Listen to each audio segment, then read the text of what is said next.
उत्तर प्रदेश के प्रतापगढ़ जिले से एक हमारे बीच चर्चित शायरा साहब साथ है।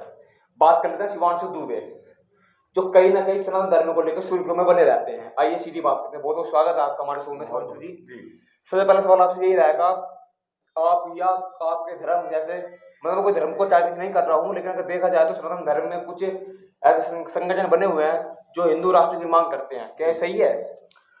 हाँ देखिए मान्यवर, मैं सबसे पहले बता दूं, जो हिंदू राष्ट्र है, सबसे पहले तो हिंदू राष्ट्र, जो हिंदू शब्द आया वो हिंदू शब्द भी गलत है, लेकिन ठीक है, लोग अब धारणा में लिया है उसको, क्योंकि हिंदू जो शब्द दिया हमें वो आक्रांताओं ने दिया, क्योंकि वो सिंधी बोल ही नहीं पाते थे, वो सा को हा पढ़ते थे, हिंदी बोलते थे। तो सनातन धर्म में हिंदू क्या कहते हैं फिर? नहीं, सनातन धर्म, आप सनातनी बोल लीजिए, क्योंकि जो हमारे धर्म का नाम है वो सनातन वैदिक धर्म नाम है। आप कहेंगे, अगर आपने देखा होगा कि धर्म की जय हो ऐसे करके नारे लगते हैं, उसमें सनातन वैदिक धर्म बोला जाता है। तो सबसे पहले तो ये डाउट क्लियर कर लीजिए कि सनातन वैदिक धर्म है।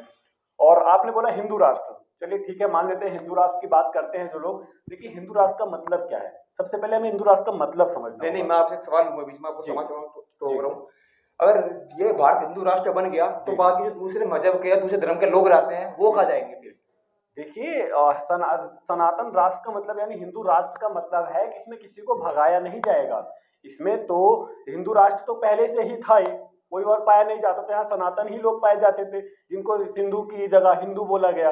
अब वो हिंदू लोग पाए जा रहे थे, तो भाई उनका राष्ट्र घोषित करने में क्या परेशानी है, आप बता दीजिए। अगर आपका घर है, अगर हिंदू राष्ट्र इस देश को घोषित कर दिया तो कहीं दूसरा धर्म है वो बुरा मान जाएगा या कुछ? नहीं, क्यों बुरा मान जाएगा? क्यों बुरा मान जाएगा भाई? अगर सनातन धर्म है, हिंदू राष्ट्र धर्म है, तो हिंदू राष्ट्र अगर बन रहा है तो बन जाने दीजिए। आपकी जो सिचुएशन है, आपको जो अधिकार मिले हुए जो संवैधानिक रूप से चलेगा, वैसा तो नहीं कि हिंदू राष्ट्र आ गया तो क्या नाम है, राजतंत्र आ जाएगा। लोकतंत्र से चलेगा, चुनाव होगा, सबको सबकी आजादी होगी, तो क्या क्या बुरा लग रहा है इसमें? चलने दीजिए। दूसरे धर्म के लोग तो कहते हैं कि उनके धर्म में जो आक्रांता आए थे, जैसे बाबर को ले लीजिए, अकबर को ले लीजिए, शाहजहां को ले लीजिए, उन्होंने ताजमहल बनवाया, लाल किला बनवाया, तो क्या ये भी तोड़ा जाएगा हिंदू राष्ट्र में? ये देखिए, ये इनका दोगलापन है। लाल किले का आप इतिहास उठा के देख लिया, उसको बनवाया ही नहीं गया, वो हिंदू राजा ने बनवाया था। वो तो दूसरा धर्म तो कहता है वो तो अनपढ़ है ना, वो तो गंवार है जो कहते हैं इस बात को। बाबर है वो, बिल्कुल बिल्कुल एक नंबर का भिखारी। आप उठा के देख लिया इतिहास, क्या करने आई? आप ये बताइए, ये चंगेज खान की ऐसी औलाद थी जिसको कुछ नाम ही नहीं मिला, जिसको बाप का नाम ही नहीं मिला, ये अपनी पहचान बनाने यहाँ आ गया, कंधार से अफगानिस्तान के रास्ते भारत में आया। यहाँ के लोग क्या है, सीधे हैं, अतिथि देवो भव, हम तो उसको लेकर चले, लेकिन हमें क्या पता था कि इसके मन में ऐसा पाप रखा हुआ है। तो ये तो दो कौड़ी के भिखारी हैं, जो हमारे देश में इतना सोना चांदी अपार संपत्ति थी। आप सोचो, अब ये संपत्ति की वजह से आई। सोने की चिड़िया कहा जाता था, सोने की चिड़िया का कहा जाता था। तो ये तो सोना चांदी ये सब लूटने आई, दो कौड़ी के भिखारी थे, और इनको मानने वाले आज भी भिखारी हैं जो इनकी जैसी सोच। नहीं, मैं आपको टोकूंगा, अगर ये लूटने आए थे देश को तो फिर इन्होंने निर्माण भी तो करवाया है देश में कुछ, ये भी तो आप मानोगे भाई। अगर आप कहीं पर लूटने आए हो तो आपको बसेरा भी जमाना पड़ेगा, तो उन्होंने बसेरा बनाया अपना। तो बसेरे के लिए अपना घर बनवा सकते थे, देश के लिए तो उन्होंने ताजमहल बनवा दिया। देश के लिए क्या फायदा ताजमहल से, आप बता दीजिए। ताजमहल पे बहुत बंदे जाते हैं घूमने, उससे उनकी इनकम होती है। किसकी? ये पुराने समय की बात कर रहा हूँ मैं, कोई इनकम नहीं होती, ये तो मकबरा उसने बनाया। अब मैं आपको ताजमहल का इतिहास बताता हूँ। उसने सबसे पहले मकबरा बनवाया। अब मकबरा कहते हैं प्रेम की निशानी है। भाई इतनी सारी बीवियां हैं, अब उसने एक के लिए बना दिया, तो ये कैसा प्रेम हुआ? सबसे पहले पढ़ाया जाता है शाहजहां ने अपनी चौथी पत्नी के लिए बनवाया था। चौथी पत्नी क्या है ये जो अब मैं कहना नहीं चाहूंगा उस शब्द को, जितनी भी हवस इनके अंदर भरी होती थी ना, कि इनकी दासियां हैं, कितने कितने पुत्र, आप हिसाब नहीं लगा सकते। और उसके बाद तो इसने ताजमहल बनवाया। अगर ताजमहल बनवाने के बाद अगर ताजमहल बनाने वाले कारीगरों को इनाम देता और उनका नाम भी इतिहास में दर्ज कराता, तब मैं मानता कि महान था। उसने तो इसके हाथ कटवा दिए, तो ये कैसा राजा हुआ? नहीं, कहीं ना कहीं तो उन्हें डर था ना कि 22 साल में ताजमहल पूरा हुआ था, लेकिन उन्हें हाथ कटवा दे, कहीं ना कहीं दोबारा कोई ऐसा ना बनवा ले, ये भी तो हो सकता है ना इसमें। नहीं, ये चीजें गलत है। ये तो देखिए दोगलापन है कि कोई और ना बनवा ले, ऐसा नहीं है। ये चीजें समझने वाली हैं। ये जो बाबर जितने भी आक्रांता थे, ये सब दो कौड़ी के भिखारी, और ये इनकी मानसिकता ऐसी थी, ये कभी देश के विकास के रास्ते पर नहीं ले गए। अंग्रेज आए, अंग्रेजों ने हम पर हुकूमत जमा ली, और ये अनारकली नचाते रहे। मान्यवर, ये कभी टेक्नोलॉजी नहीं लाई, ये कभी कुछ नहीं लाए, ये सिर्फ वो क्या नाम है, अनारकली नचा रहे थे, कभी इधर दासी नचा रहे थे, तो कभी कुछ कर रहे थे। इनका ध्यान ही मतलब इन्होंने देश में कुछ नहीं करा। कुछ नहीं करा, इन्होंने देश को खाया है, धीरे धीरे खोखला करा है।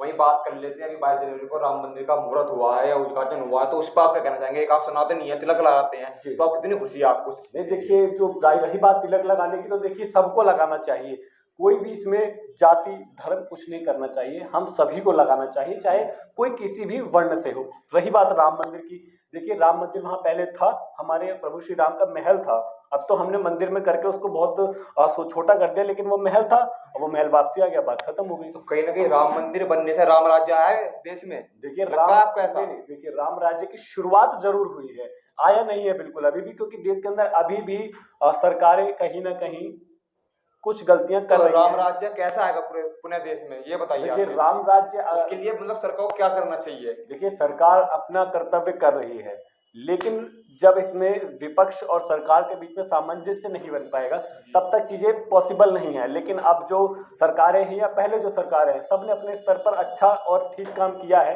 हालांकि कुछ सरकारों ने कुछ फैसले गलत लिए जो हम आज तक भुगत रहे हैं, लेकिन फिर भी अगर राम राज लाना है तो सबसे पहले तो हमें एक होना होगा। भगवान श्री राम ने कभी जातियों में कभी वो नहीं किया, कभी भी उन्होंने ये नहीं कहा कि ये निचले वर्ण का है, ये उचले वर्ण का है, कभी नहीं। उन्होंने निषाद राज को बगल में बिठाया। तो जब वो मानसिकता सबके अंदर आ जाएगी तो राम राज सनातनियों की या आपके संगठन की अब क्या मांग देश में? नहीं देखिए, हम तो मांग होगी आपकी अपनी। हमारी मांग तो यही है कि सबसे पहले तो जो हिंदू राष्ट्र घोषित कर रहे हैं वो कर देना चाहिए, वो है, लेकिन एक ऑफिशियली तौर पर घोषित कर देना चाहिए, ठीक है। और दूसरी चीज जो मांग है कि जनसंख्या कानून आ जाना चाहिए। अब इसके भी बहुत सारे रीजन है, लेकिन उसमें तो फैसला बीच में बहस भी हुई थी सीएए को लेके। देखिए वो अब वही तो है, या पहचान नहीं दिखा रहे। मैंने आपको क्या कहा, आप 4 से 5 पीढ़ियों के नाम उठा लीजिए, कोई रामलाल और कोई श्यामलाल ही निकलेगा, समझ रहे हैं ना। मतलब कहने का मतलब ये है, कहीं ना कहीं जो दूसरा धर्म है उसमें भी कहीं ना कहीं हिंदू के अवशेष अब भी शामिल है। बिल्कुल कन्वर्टेड है ये लोग कन्वर्टेड हैं, लेकिन कुछ लोग मानते कुछ लोग नहीं मानते। हम कहते हैं ठीक है, मत मानिए, आपको हमने देश में रहने की जगह दी, आपके पूर्वजों ने कहीं ना कहीं योगदान दिया है, इसको झुटलाया नहीं जा सकता। मैं सम्मान करता हूं उन लोगों का जिन्होंने इस देश के लिए बलिदान दिया, लेकिन मैं उन लोगों का बहिष्कार करता हूं जिसने बोला कि अफजल तेरे कातिल जिंदा है। ऐसे लोगों का जो समर्थन करते हैं उनको तो मैं कहता हूँ चौराहे पर गोली मार देनी चाहिए, जो आतंकवादियों का समर्थन करते हैं देश के अंदर रहकर। अच्छा, वहीं हमारे बीच में एक सवाल और है, ओबीसी है एक, आप जानते होंगे, चर्चित चेहरा रहता है धर्म का दूसरा, उनके भाई का एक बयान आया था कि 14 मिनट के लिए पुलिस हटा दी जाए जी, तो उस पर आपका कुछ क्या रिएक्ट है? देखिए मुझे तो ऐसा लगता है उन्होंने उस समय कह दिया सरकार दूसरी रही होगी। अच्छा, आप यूपी में अगर कह दें कि पुलिस हटा दी जाए तो मुझे लगता है शायद मुंह छुपाने के लिए भी जगह ना कहीं खौफ है इसका मुख्यमंत्री का यूपी में? नहीं, देखिए खौफ नहीं है, कानून का खौफ है। कानून का एक जो कानून का खौफ होना चाहिए, जिसको लेकर आदमी गुनाह ना करे, वो चीज आज यूपी के अंदर है। तो अगर ऐसा बोलना है उनको तो मैं उनको निमंत्रण देता हूँ, कोई यूपी के अंदर आए और वही भाषा जो उन्होंने इतने सालों पहले बोली तो वो फिर बोलते हैं, उसके बाद खेला हो जाएगा मान्य। यूपी में तो सनातनी तो खैर इस टाइम खुश है, लेकिन अगर दूसरे सनातन धर्म की बात करें तो वहीं ना कहीं लोगों को एक डर भी महसूस होता है। नहीं, बिल्कुल ऐसा बिल्कुल नहीं है। देखिए आतंक, देखिए विकास दुबे थे, ब्राह्मण थे, मारे गए क्योंकि उन्होंने गुनाह किया। मतलब ये सरकार किसी में भेदभाव नहीं करती? बिल्कुल नहीं करती। आप मुख्यमंत्री जी का उठा लीजिए, वो महिलाओं के बीच में जाते, मुस्लिम महिलाएं हो चाहे कोई भी हो, वो जब बीच में जाते हैं उनकी गोरखपुर के अंदर, उनकी समस्याओं को सुनते हैं। तो ये जो भेदभाव है, ये सब एक दोगलापन है विपक्ष का, कि वो जब अपनी सरकार में तो वो काम नहीं कर पाए क्योंकि सत्ता चलानी ही नहीं आती। सबको तो सत्ता मिली है, उसमें क्या नाम है, विरासत में मिली है। तो मतलब योगी चला रहे हैं सत्ता, किसी ने देश सही चला, राज्य नहीं चलाते। मैं ऐसा नहीं कह रहा किसी ने देश सही नहीं चलाया, क्योंकि देश चलाया तभी हम आज यहाँ तक पहुंचे। लेकिन यूपी के अंदर जो काम पिछले 50-60 सालों से नहीं हो पाया था, वो 10 सालों में इस सरकार ने मुमकिन करके दिखाया है। मैं स्पेशली बोलना चाहूंगा योगी